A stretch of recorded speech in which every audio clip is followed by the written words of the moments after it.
Bonjour tout le monde.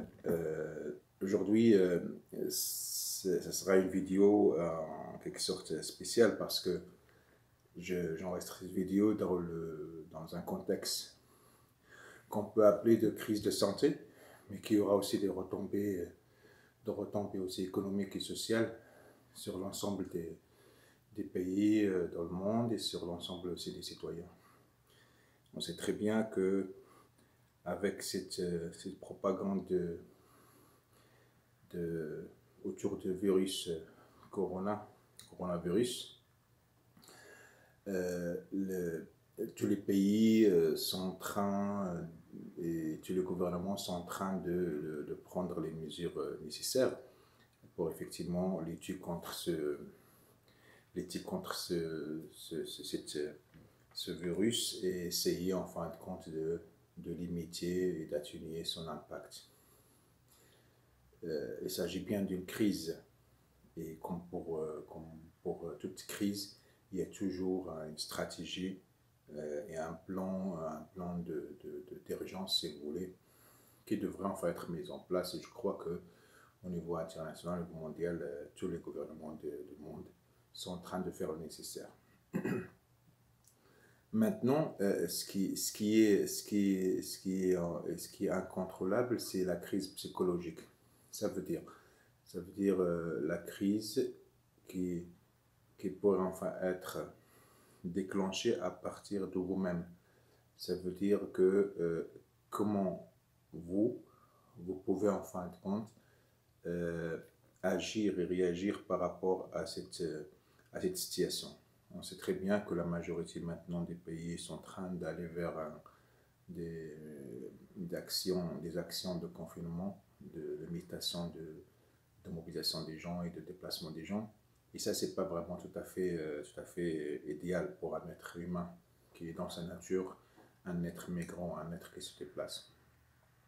Sans parler effectivement des habitudes aussi qui vont être mises en cause pendant au moins une période donnée. C'est pour cela qu'aujourd'hui, je voudrais partager certaines de mes réflexions, certaines de mes pensées par rapport à cette situation et surtout en tant que coach, qu'est-ce que je pourrais, enfin, je me posais la question, comment je pourrais aider dans ce sens, comment je pourrais aussi inspirer.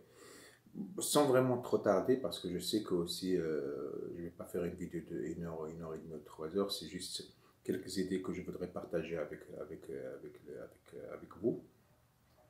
Alors, la première chose qu'il faudrait peut-être prendre en considération déjà, c'est que la crise devrait être une opportunité pour réfléchir et mettre, si vous voulez, enfin, les points sur certains aspects de notre façon d'être, de notre façon de faire et de notre façon de vivre. Déjà, il y a 3 points cruciaux à mon sens qu'il faudrait prendre en considération et qu'il faudrait vraiment repenser. La première chose, c'est cette question de notre santé. Je crois que c'est important de repenser. Chacun de nous doit repenser son état de santé. Il doit réfléchir comment et penser comment il pourrait prendre soin de lui-même, d'elle-même et des personnes qu'il aime.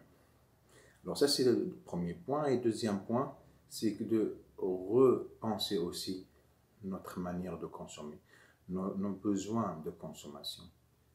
Je crois que c'est très important le moment où on devrait s'approvisionner pour vraiment survivre à cette période sans vraiment trop faire de cela un drame. D'accord, c'est tout à fait normal qu'on s'approvisionne parce que on reste chez nous et on ne bouge pas et on limite nos déplacements, alors on essaye vraiment d'avoir le maximum de nos besoins alimentaires.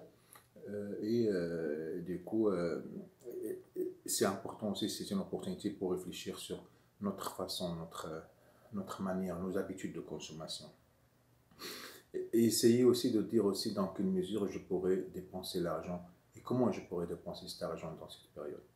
Il faut penser aussi peut-être, enfin, dans le même sens, il faut penser peut-être aussi à voir dans mon quartier, comment je pourrais aider, par exemple, les, les, les petites boutiques, hein, tout en achetant de chez eux, au lieu d'aller dans le supermarché, par exemple. Ce sont enfin des pensées sur lesquelles il faudrait vraiment à laquelle il faudrait vraiment donner plus d'importance maintenant, essayer de voir dans quelle mesure on pourrait revoir et revisiter nos besoins de consommation et de façon rationnelle. Et c'est le troisième point, je crois, important dans ce moment de crise psychologique individuelle, c'est d'essayer de prendre du temps, comme on est chez nous. Il y en a qui font le télétravail, d'autres qui ont arrêté, et ainsi de suite. Je crois que c'est important aussi de prendre du temps avec les personnes que nous aimons, nos familles, nos enfants, nos conjoints, nos conjointes, etc. Vraiment qui vivent avec nous. Hein. Je ne crois pas que vraiment c'est le moment d'aller chercher des amis à l'extérieur ou d'inviter des amis du moment où tout le monde est confiné enfin chez lui, où tout le monde limite ses déplacements. Donc ça c'est un petit peu le contexte si vous voulez, et je crois déjà notre environnement psychologique doit être basé sur comment on peut prendre mieux notre soin de notre santé, revoir notre état de santé, après comment on consomme, nos besoins de consommation, et trois, comment on pourrait en fin de compte reformuler notre façon d'être avec nos familles, avec les personnes que nous aimons. Après, alors ça c'est d'un côté. De l'autre côté, il y a cette question aussi que revoir aussi sa façon de jouer son rôle dans la vie. Ça veut dire quel niveau de leadership je devrais vraiment manifester maintenant. Je dois faire preuve de quel niveau de leadership, de quel style de leadership. C'est là vraiment où chacun de nous est responsable. Est responsable de sa façon, effectivement, de jouer un rôle important au sein de la société, mais aussi au sein de sa petite famille, des personnes qu'il aime. Le leadership, ce n'est pas une question de gérer les gens, ni d'essayer de les influencer, c'est une question de s'auto-gérer soi-même, de se gérer soi-même. Et c'est ça ce qui est important dans ce moment de crise psychologique. C'est là où il faudrait vraiment prendre les choses en main à son niveau d'abord. Et c'est ça le vrai leadership. Pour ça, c'est un point aussi que je voulais enfin aussi partager avec vous. Maintenant, vraiment quelques idées qui pourraient enfin aider à faire face à cette crise psychologique. Après, bon, je crois que c'est principalement une crise psychologique pour les individus surtout. Ça peut devenir enfin une crise sociale, enfin psychosociale aussi, mais bon, ça c'est pas ça le sujet aujourd'hui. Mais surtout par rapport, je m'adresse aux personnes. Alors le premier aspect qu'il faut prendre en considération, c'est de se poser la question, quel est mon niveau de responsabilité face à cette situation? Quel rôle je dois jouer? Et surtout, en matière d'habitude. Quelles habitudes je dois maintenant mettre en cause, moi-même en tant que personne, dans cette situation-là? Les habitudes, ça peut être des habitudes d'hygiène, par exemple.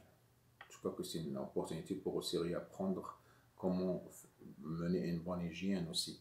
Des habitudes aussi, je parlais tout à l'heure de consommation, des habitudes aussi de notre façon d'être vis-à-vis des autres, notre conception, notre perception de la vie aussi. Tout ça, c'est important de commencer à introduire dans son cerveau des nouvelles idées, des nouvelles pensées, qui sont plutôt des pensées qui s'y portent et qui renforcent votre mission dans la vie, vos objectifs dans la vie, ainsi de suite. Deuxième point aussi, un aspect important à prendre en considération, c'est de faire face à cette peur qui nous envahit. Tout le monde a peur, parce qu'il y a vraiment une incertitude, on ne sait pas comment ça va se passer demain, on est juste maintenant en train de vivre vraiment le moment présent, mais nous avons peur parce que on ne sait pas qu'est-ce qui va se passer demain, nous avons peur pour notre emploi, nous avons peur pour nos familles, nos personnes que nous aimons, nous avons peur si la situation encore se prolonge et ainsi de suite. Alors c'est là où c'est intéressant, c'est là où il faudrait vraiment aller chercher cette peur, l'identifier et se poser la question, qu'est-ce qu'elle me fait peur exactement? C'est ça la question, qu'est-ce qu'elle me fait peur? Notez cela, il faut noter, écrire cela, qu'est-ce qu'elle me fait peur? Lister tous les facteurs, toutes les raisons qui font que vous avez peur. Qu'est-ce qui vous fait peur?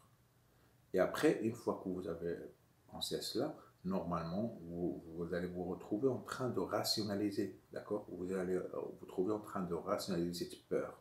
Du coup, ça diminue. Je parle de cela parce que la peur est un facteur important. C'est une émotion, d'abord, qui n'est ni négative ni positive. C'est une émotion qui fait partie de nos 6 émotions principales. Mais si vraiment il est exagéré, s'il continue en fin de compte, on continue à le ressentir tout le temps, ça devient toxique. Pourquoi ça devient toxique? Parce que la peur, ça veut dire le stress. Et le stress, ça veut dire le cortisol, parmi d'autres.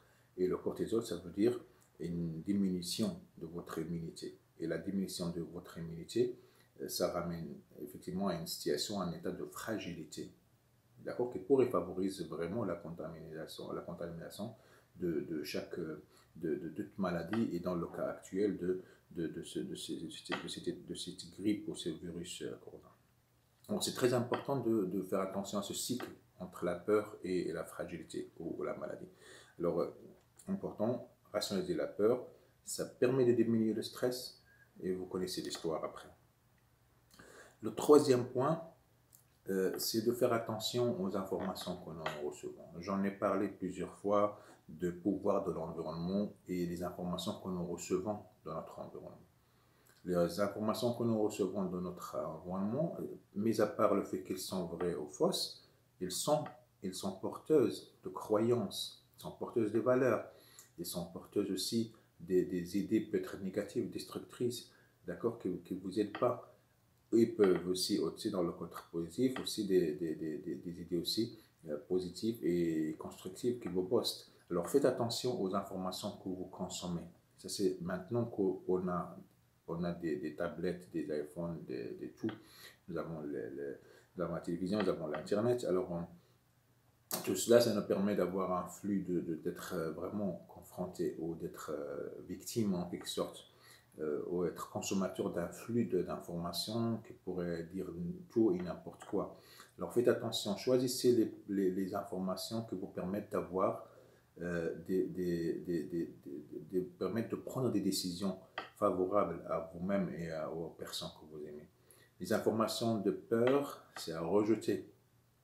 Des informations qui vous permettent de dire ok, comment on pourrait maintenant faire face à cette crise.